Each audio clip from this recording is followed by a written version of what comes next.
Segunda-feira, dia 9 de março, abertura do pequeno expediente. Presente o número regimental de senhoras deputadas e senhores deputados, sob a proteção de Deus, iniciamos os nossos trabalhos. Esta presidência dispensa a leitura da ata da sessão anterior e recebe o expediente. Dando início à lista de oradores desse pequeno expediente, chamo o deputado Luiz Cláudio Marculino, deputado Paulo Fiorilo, deputado Reis. Tem Vossa Excelência 5 minutos regimentais para uso da tribuna. Muito obrigado, presidente deputado Major Meca. Bom, ontem foi o Dia Internacional das Mulheres, não teve sessão, porque foi domingo. Sexta-feira também eu estava no interior, não tive condições de estar aqui, então não quero deixar registrado, deputado Major Meca, a minha fala sobre o Dia Internacional das Mulheres. O 8 de março, como Dia Internacional das Mulheres, foi colocado no calendário pela ONU em 1975. É um dia de luta. A data remonta às lutas das mulheres por direitos. Direito ao voto, direito ao trabalho, direito à liberdade, direito à vida. E agora elas estão lutando também pelo direito contra ou direito de ter folgas melhores do que a escala 6x1. Então, elas estão contra a escala 6x1. Quero dizer que eu protocolei uma PEC nesta casa para o funcionalismo público para que tenhamos uma escala 4x3, que é possível no funcionalismo público nós termos essa escala 4x3. Mas se discute em Brasília a escala 5x2. Então, as mulheres estão lutando por essa escala 5x2. Ontem, em várias partes do mundo, inclusive no Brasil, o tema trazido nas manifestações foi o pare de nos matar. Os homens têm que parar com essa prática de violência, de agredir as mulheres, de matá-las. Só no ano passado, no Brasil, foram 1.568 mulheres que foram vítimas de feminicídio. Aqui em São Paulo, no mês de janeiro, 27 mulheres foram vítimas de feminicídio, quase uma por dia. No Brasil, a cada 6 horas, uma mulher está sendo vítima de feminicídio. Então, tem que haver uma conscientização por parte da sociedade, principalmente dos homens, que eles não são donos das mulheres, que as mulheres não são objetos de uso descartáveis, e que elas decidam sobre o lugar delas. O lugar delas é todo lugar onde elas quiserem. As famílias precisam educar os seus filhos nesse sentido. O governo do presidente Lula lançou o Pacto Nacional contra o Feminicídio. É um compromisso entre os 3 poderes, executivo, legislativo e judiciário, estados e municípios, para fortalecer o enfrentamento à violência de gênero. Ele visa integrar políticas públicas, aumentar a proteção de vidas, prevenir mortes, criar comitês de gestão e garantir a autonomia econômica das mulheres. O foco no feminicídio, os pontos-chave, foco no feminicídio, instituído pelo Decreto 11.640 de 2023 e consolidado em 2026, busca reduzir os altos índices de assassinatos de mulheres por razões de gêneros. Ações estruturais, previsão de ampliação de delegacias especializadas, Casa da Mulher Brasileira, centros de referência e melhoria na unificação de dados. A articulação federativa envolve União, Estados e municípios, além de Ministérios Públicos e Defensorias Públicas, para o monitoramento contínuo das ações. Autonomia e direitos, ações para promover a autonomia econômica, financeira e social, visando romper o ciclo da violência. Monitoramento, criação do Comitê Interinstitucional de Gestão, coordenado pela Presidência da República, para avaliar os resultados. O pacto também destaca a necessidade de acolhimento e proteção de mulheres em situação de vulnerabilidade, incluindo indígenas, quilombolas e mulheres do campo. O número 180 é o canal central de denúncia. O presidente Lula também anunciou o rastreamento através de tornozeleiras eletrônicas de homens agressores, cujas mulheres vítimas estejam com medidas protetivas. Essa medida tem amparo na Lei 15.125, de 2025, que alterou a Lei Maria da Penha, para incluir o rastreamento de homens agressores. Aqui em São Paulo, nós tivemos um recorde de feminicídios em 2025. Foram 270 mulheres assassinadas por serem mulheres, o maior número desde o início da série histórica em 2018. No ano anterior, tinham sido 253 casos, ou seja, houve um aumento de 6,7. Isso significa que, na prática, uma mulher foi vítima de feminicídio no Estado a cada cerca de 32 horas. 2026, eu já disse aqui que o número foi muito ruim. Em janeiro, foram 27 feminicídios.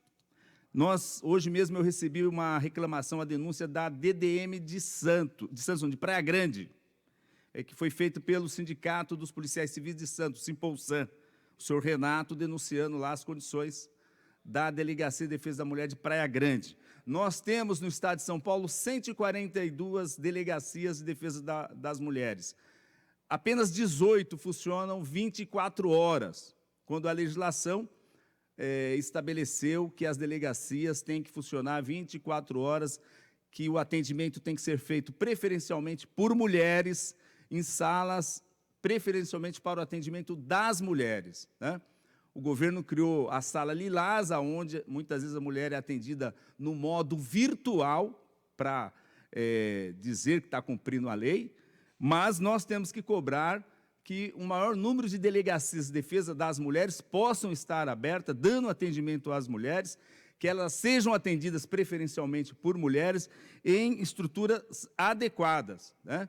E, obviamente, denunciar o descumprimento, porque isso é uma lei federal, denunciar o descumprimento da lei federal e cobrar o governo, né, que fez um corte também de 54% no orçamento na pasta de política para as mulheres. Então, o dia 8 de março, o Dia Internacional da Mulher, ou das Mulheres, é um dia justamente para fazer essas reflexões e cobrança, porque não tenho muito o que comemorar, né? Esse alto número de feminicídios, estupros coletivos, atentados contra as mulheres na sociedade brasileira, a sociedade internacional não pode aceitar de forma alguma esse tratamento com as mulheres. Muito obrigado, senhor presidente.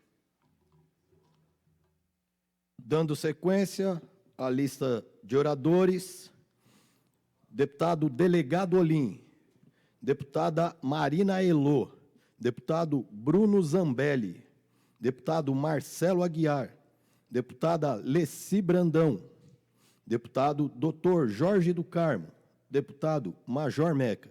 Solicito ao deputado Reis que assuma a presidência para que eu possa fazer uso da tribuna.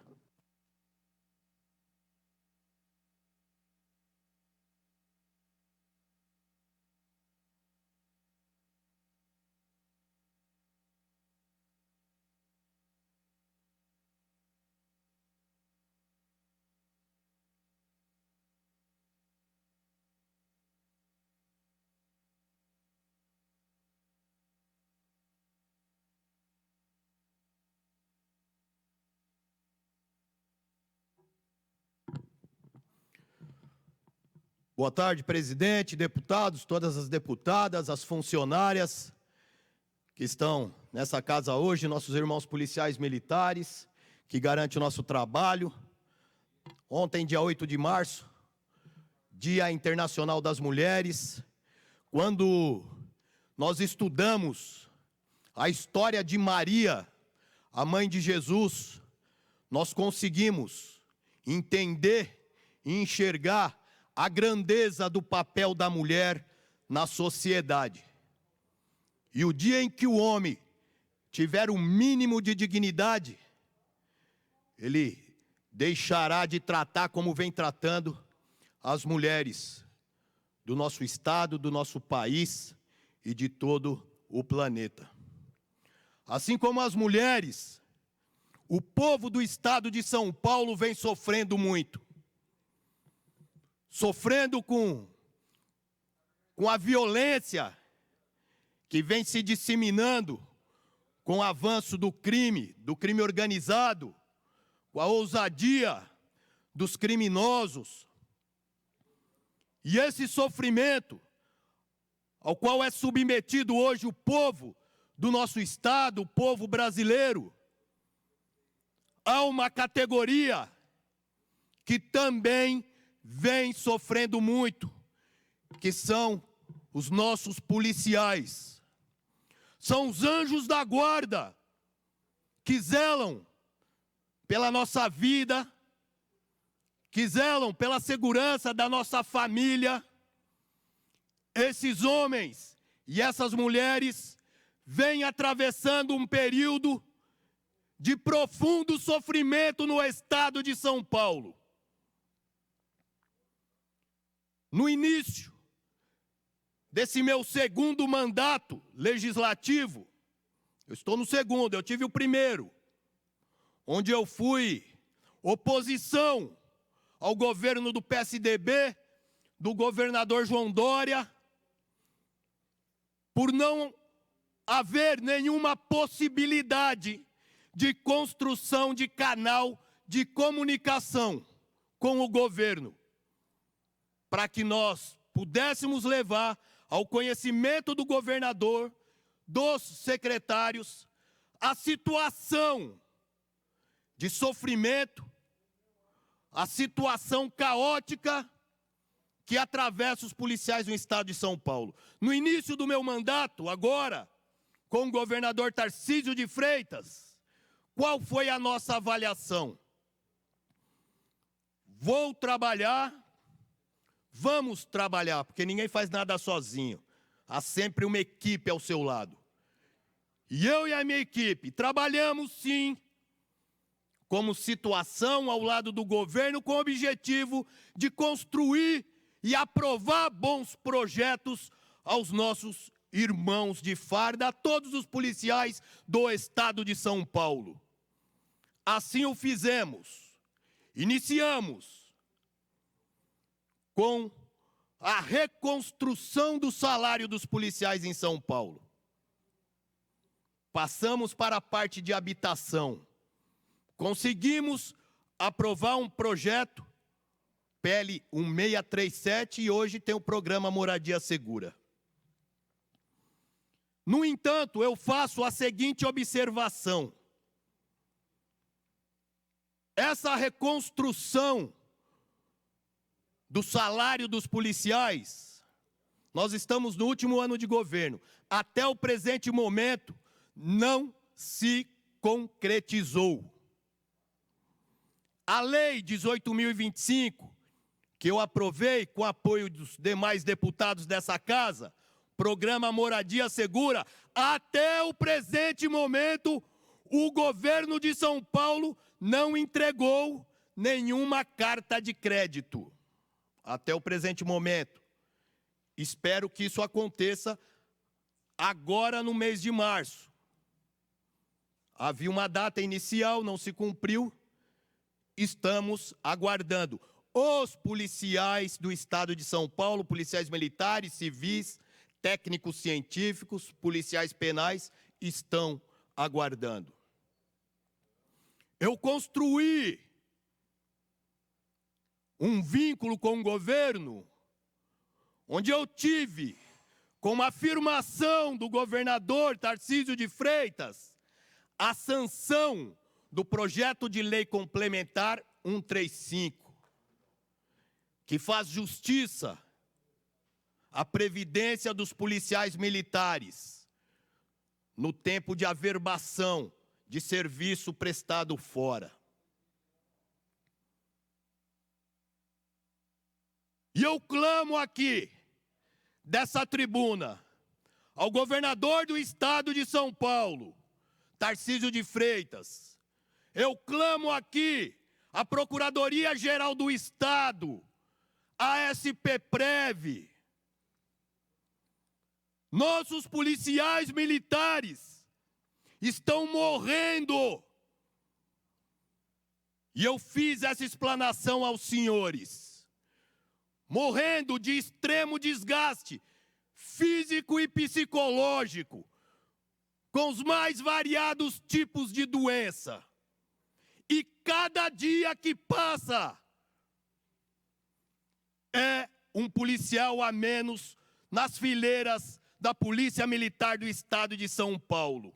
A cada dia que passa. O governo não pode se posicionar de forma a dar as costas aos policiais do Estado de São Paulo. Isso não pode acontecer. São vidas que estão se esvaindo. São vidas que estão se perdendo. Policiais praticando suicídio. Policiais entrando em depressão. Um altíssimo número de separações conjugais. Pelo fato do policial, dos 31 dias do mês, ele trabalha os 31 dias, ele trabalha todo dia, com uma carga diária mínima de 12, 14 horas. Qual ser humano suporta um peso de atividades como essa? Como eu já expliquei, em inúmeras reuniões dentro do Palácio dos Bandeirantes e em outros lugares, sobre as peculiaridades da atividade policial, que muitos não respeitam. O governo nunca respeitou. Mas nós cremos que em algum momento o governo virará essa chave e os policiais começarão a ser respeitados nesse estado, pois estão doando a sua vida, a sua saúde ao povo do nosso estado. Nós continuaremos a nossa batalha, nós não desistiremos, porque essa é a missão que Deus nos deu. Muito obrigado. Chamo para fazer uso da palavra o deputado Suplicy.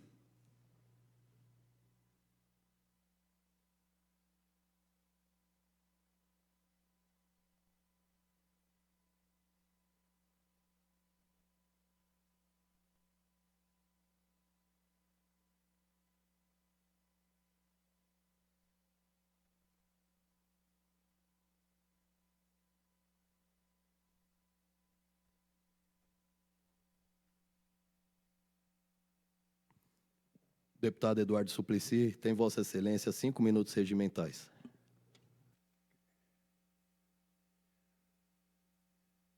Caro presidente, deputado Major Merca, deputado Reis, também creio ser importante enaltecer o Dia Internacional das Mulheres. Ontem, mesmo sob chuva, milhares de mulheres tomaram as ruas de São Paulo, marchando pela Avenida Paulista até a Praça Roosevelt. Não estavam ali para celebrar uma data simbólica, mas para lembrar que o 8 de março existe porque mulheres foram historicamente exploradas, silenciadas e vítimas de violência, e porque decidiram transformar essa indignação em luta por direitos, dignidade e igualdade.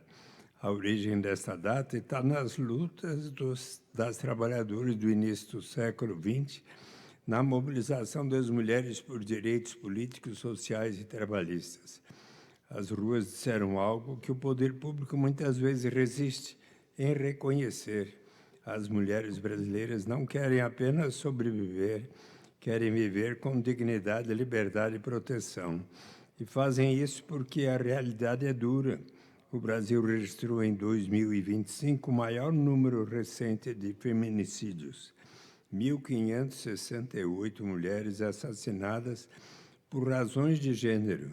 O feminicídio é o ponto extremo de uma engrenagem cotidiana de violência que inclui ameaças, agressões, estupros, perseguições e o controle sobre a vida das mulheres.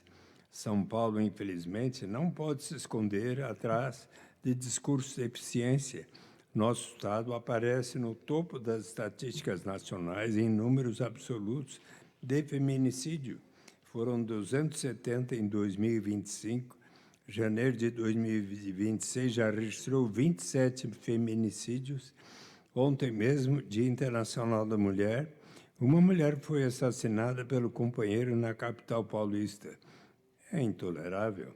Por isso, não basta lamentar, é preciso cobrar a responsabilidade do Estado. A violência contra as mulheres não será enfrentada com campanhas episódicas ou discursos protocolares.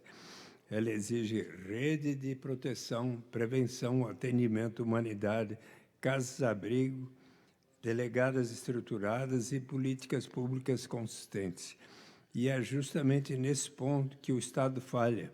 O projeto de orçamento para 2026 do Estado de São Paulo reservou apenas 16,5 milhões de reais para a Secretaria de Políticas para a Mulher.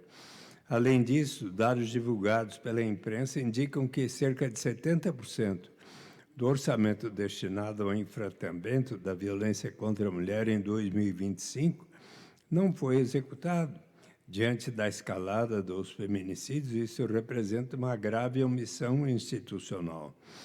Também não podemos ignorar que a misoginia segue entranhada na sociedade brasileira. O recente caso de estupro coletivo de uma adolescente no Rio de Janeiro chocou o país e expôs mais uma vez a brutalidade de uma cultura de violência e impunidade que ainda precisa ser enfrentada. Esse debate também exige reconhecer a dimensão racial da violência de gênero. As mulheres negras são as mais vulnerabilizadas. Segundo o Fórum Brasileiro de Segurança Pública, 62,6% das mulheres das vítimas de feminicídio entre 2021 e 2024 eram mulheres negras. O Atlas da Violência mostra que elas representam mais de 2/3 dos homicídios femininos no país e enfrentam um risco significativamente maior de serem assassinadas. Por isso, neste 8 de março, nossa obrigação republicana é transformar a indignação em ação, é exigir do governo do Estado um plano efetivo de enfrentamento ao feminicídio, a recomposição do orçamento da Secretaria de Políticas para a Mulher, a ampliação da rede de proteção e políticas públicas que considerem as desigualdades de gênero, raça e território. Quinta-feira à noite, tive a felicidade de participar no Hall Monumental, aqui da LESP, da abertura de exposição Mulheres, Flores e Resistência, onde pude apreciar belas telas de Vanessa Delbel e do Pacto Quaglia, e o maravilhoso biombo da existência feminina que trouxemos para o plenário do dia. Fiquei também muito impactado com a fala da advogada doutora Gláucia Colebrusco, a qual gostaria de reproduzir aqui como uma forma de homenagear todas as mulheres das pessoas da doutora Gláucia e da artista Vanessa Delbel, que estiveram aqui com Emerson Freitas, curador da exposição. A doutora Gláucia disse: falo hoje a partir de um lugar muito específico. Sou mulher branca, advogada feminista que atua diariamente com casos de violência contra a mulher, em geral violência doméstica e de gênero. E talvez por isso a arte sempre me atravessa de forma tão profunda, porque ela revela aquilo que muitas vezes o direito demora a enxergar.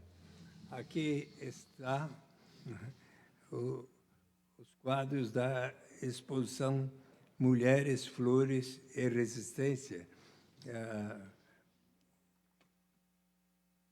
com as belas telas da Vanessa Delbel, do Paulo Quaglio, e o maravilhoso biombo da existência feminina. E, então, o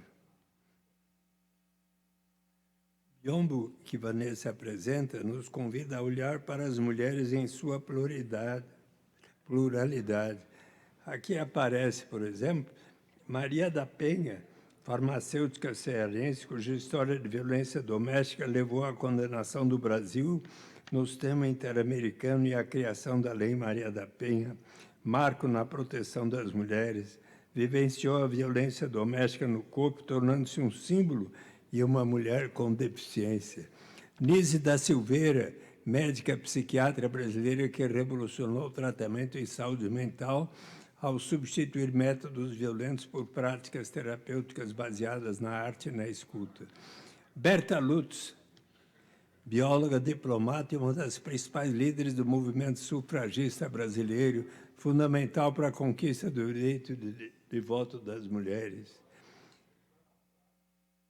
A mulher queer, representação das identidades dissidentes que desafiam normas de gênero e sexualidade, ampliando formas de existência e expressão das mulheres. A criança indígena,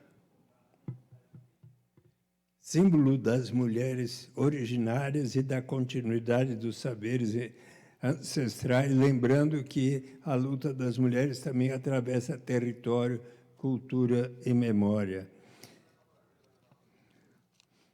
Além da diva Linker, cantora e compositora brasileira, mulher trans, preta e periférica, cuja trajetória artística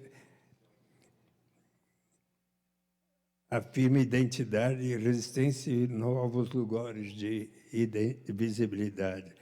Mulheres que não cabem em uma única definição, que representando apenas um extrato de nós, porque somos diversas.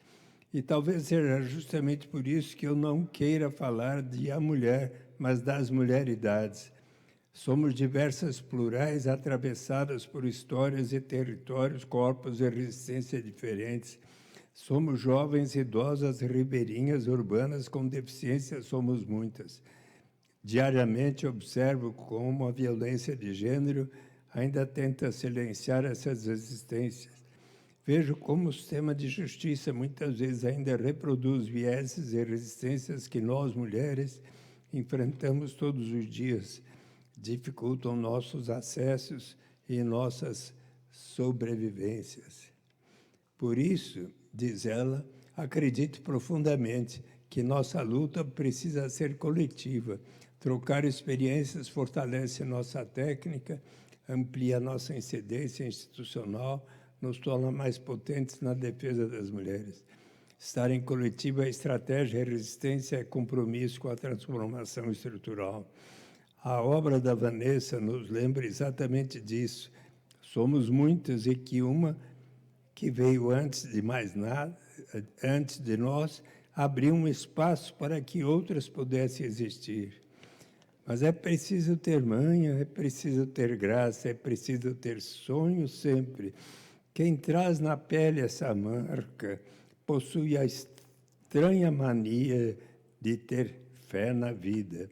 Lembrando que as palavras estão agrupadas na canção composta por Milton Nascimento e Fernando Brant, canção que entoa e ecoa nos atos de luta das mulheres. Que sigamos ampliando esses espaços de encontro, de escuta, de reconhecimento, porque quando mulheres aparecem, se conectam e se fortalece, algo no mundo inevitavelmente começa a se transformar. Muito obrigado, caro presidente Major Meca. Muito obrigado, deputado Suplicy. Dando sequência à lista de oradores, deputado Carlos Gianazzi, deputado Dirceu Dalben, deputado Guilherme Cortez, deputado Caio França, deputado Luiz Fernando Teixeira Ferreira, Conte Lopes, deputado André Bueno, deputado Jorge Wilson, xerife do consumidor, deputado Fábio Faria de Sá. Na lista suplementar, deputado Gil Diniz, deputado Enio Tato, deputado Jorge Wilson, xerife do consumidor, deputado Reis. Tem Vossa Excelência o tempo regimental para o uso da tribuna.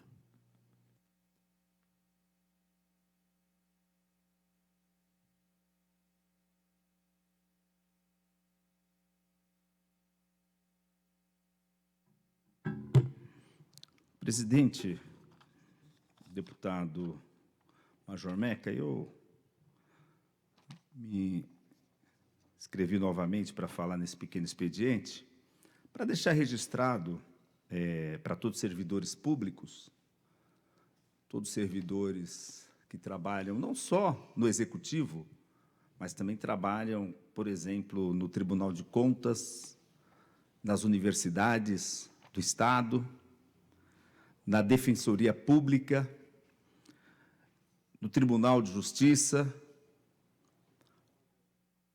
no Ministério Público, todos servidores que tenham carreiras e que em suas carreiras tenha classe ou nível. Classe ou nível. Porque o governo tinha aprovado aqui, quer dizer, o governo aprovou aqui em 2020, a Lei 354 de 2020, e ele colocou que o servidor, para receber o seu salário com a integralidade do cargo, ele tinha que ter 5 anos no cargo, classe ou nível. Então, nós temos, por exemplo, professores que têm níveis em suas carreiras. Nós temos auditores, funcionários dos tribunais, do Tribunal de Justiça, do Tribunal de Contas, que têm níveis. Os funcionários da Polícia Civil, que têm classe, da Polícia Penal, que tem classe e tem nível.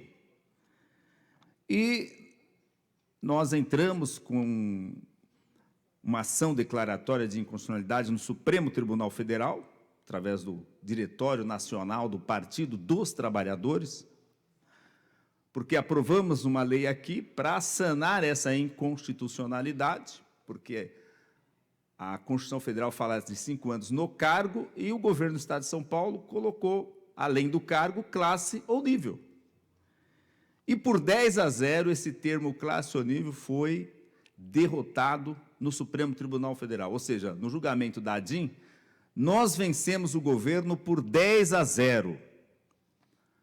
Só que vários servidores estão reclamando que, mesmo após a decisão do Supremo, eles estão voltando. Então, por isso, eu tive 2 vezes na SP-Prev, tive a semana passada, e aí marquei uma audiência com a presidente da São Paulo Previdência, e hoje eu fui recebido lá pela doutora Marina Brito, que é a presidente da São Paulo Previdência, o vice-presidente, o senhor Leonardo Mota, a senhora Karina, diretora de benefícios, e o senhor Rodolfo, que é coordenador dos trabalhos da São Paulo Previdência. E levei essas reclamações que estão chegando a mim por servidores e pelos sindicatos. O próprio sindicato dos policiais penais, o presidente dele, o senhor Fábio Jabá, trouxe essa reclamação de que policiais penais estavam se aposentando, estava em um nível, e aí acabou voltando para o outro, para o anterior.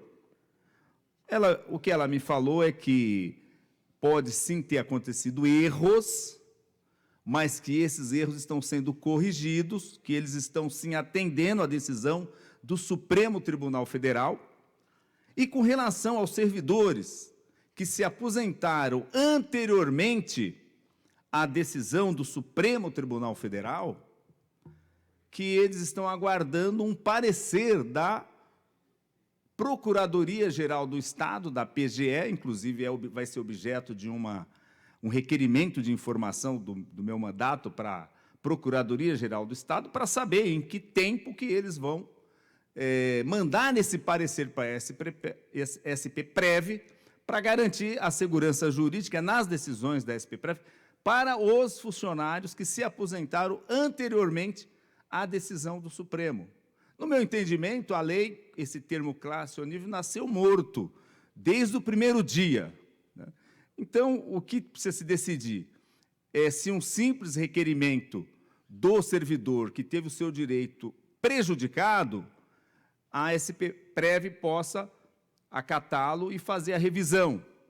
Só que, para ela fazer isso, ela está aguardando esse parecer da Procuradoria-Geral do Estado, da PGE.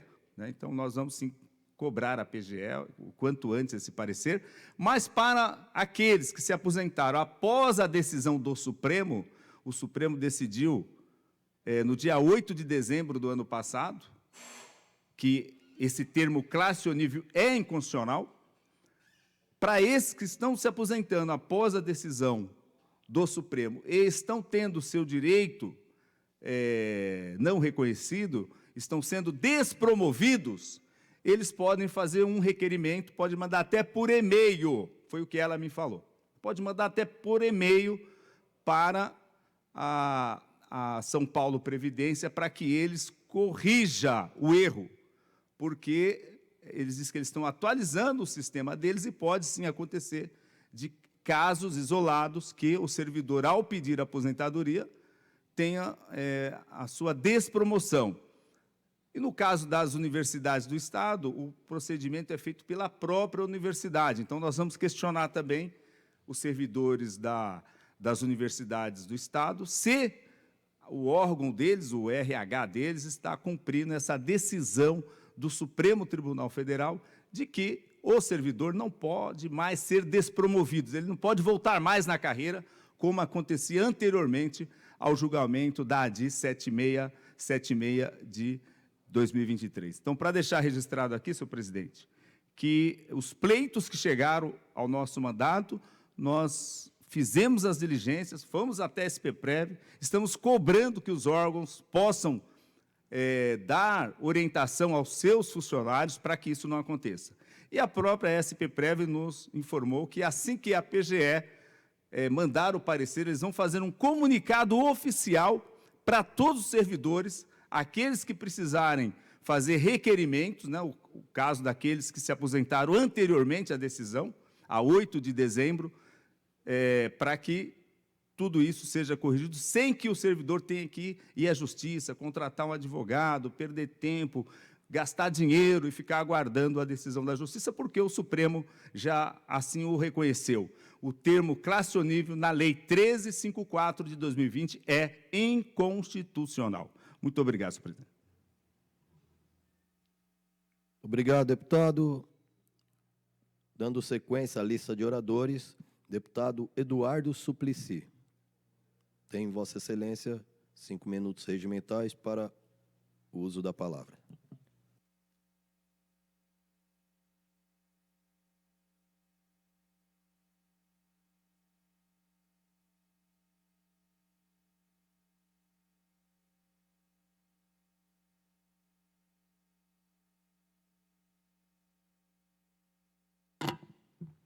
Prezado presidente Major Meca, senhoras deputadas, senhores deputados, eu aqui avalio como importante uma análise do núcleo São Martinho de Lima, que está por ser fechado.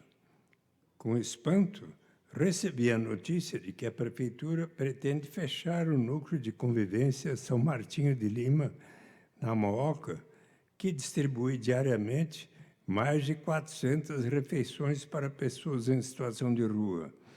A informação foi divulgada pela jornalista Mônica Bergamo, da Folha de São Paulo. O núcleo de convivência existe no local há 30 anos. Teve o querido padre Júlio Lancelotti como fundador. Atualmente não há mais ligação do serviço com o padre Júlio, mas relembro a perseguição política que ele vem sofrendo nos últimos anos pelo seu importante trabalho junto à população em situação de rua.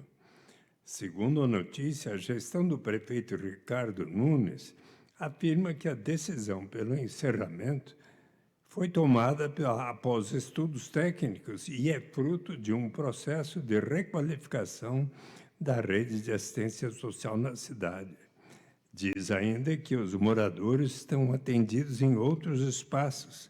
Segundo a Secretaria Municipal de Assistência e Desenvolvimento Social, a secretária Eliana Gomes, o fechamento será gradativo e ocorrerá em 1 mês. Ainda de acordo com Eliana, há outros 3 centros de acolhida na região que receberão os moradores. O maior deles é o Arsenal da Esperança, que tem 1.100 vagas para abrigo noturno e outras 350 para acolhimento diurno e almoço. reforço aqui que os núcleos de convivência e centros de acolhida são serviços distintos. Núcleos de convivência possuem um papel fundamental no combate à insegurança alimentar e nutricional das pessoas em situação de rua. São serviços que funcionam diariamente das 8 às 18 horas, inclusive aos sábados e domingos, que ofertam alimentação, banho, lavanderia e atendimento social, além de atividades voltadas à promoção da inclusão social, na perspectiva de fortalecimento de vínculos interpessoais e familiares e de identificação e incentivo de competências e habilidades que oportunizem a construção do processo de saída das ruas. Hoje, na hora do almoço, eu lá estive, no Núcleo de Convivência São Martinho de Lima, ao lado do padre Júlio Lancelotti, da Comissão de Direitos Humanos da Câmara Municipal de São Paulo, da Defensoria Pública do Estado de São Paulo, da deputada estadual Ediane Maria e diversos assessores de parlamentares da Comissão de Direitos Humanos. O que ouvimos de forma unânime dos usuários do serviço foi a importância de sua continuidade. Ali as pessoas podem tomar banho, se alimentar, acessar atendimento, encontrar um espaço de acolhimento e dignidade. Fechar esse equipamento é desconsiderar a realidade concreta e a necessidade urgente de quem depende dele diariamente. A secretária fala em alocação das pessoas para centros de acolhida já existentes. Não haverá abertura de novos serviços. Atualmente, já faltam vagas em centros de acolhida. Segundo dados do Cadastro Único de janeiro deste ano, a cidade de São Paulo possui mais de 101 mil pessoas em situação de rua. A rede de acolhimento da cidade conta com aproximadamente 23 mil vagas. O prefeito Ricardo Nunes, desde o ano passado, vem fechando os núcleos de convivência. Presenciamos o fechamento da Casa Franciscana, na região do Cambuci, e do núcleo de Santo Amaro. Juntos, os serviços deixaram de atender quase 1.000 pessoas. Vimos também a Estação Cidadania da Sé deixar de distribuir 1.000 marmitas diariamente. Até o ano passado, eram 16 núcleos de convivência. Se o São Martinho realmente fechar, passaremos para apenas 13, número totalmente insuficiente para a alta demanda existente. Organizações que distribuem refeições nas ruas têm relatado também a dificuldade de autorização das subprefeituras para as suas ações. Enquanto as pessoas estão passando fome, a prefeitura está acabando com a distribuição de refeições em nossa cidade. É extremamente desumano o que estamos vivenciando. Precisamos impedir esse grave desmonte de políticas públicas assistenciais que reflete um projeto do prefeito Ricardo Nunes de higienização social que vitimiza as pessoas que menos têm. Como diz Caetano Veloso, gente é para brilhar, não para morrer de fome. Obrigado, presidente, deputado Major Meca. Se houver acordo das lideranças, venho solicitar que seja levantada a sessão. Queria saudar aqui. São visitantes da onde?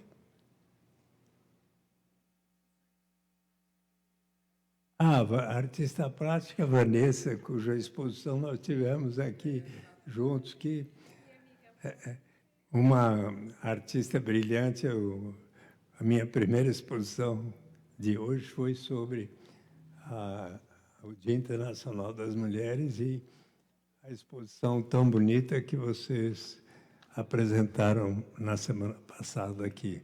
Parabéns a vocês, felicidades. Sim, sejam muito bem-vindas à Assembleia Legislativa, parabéns pelo trabalho.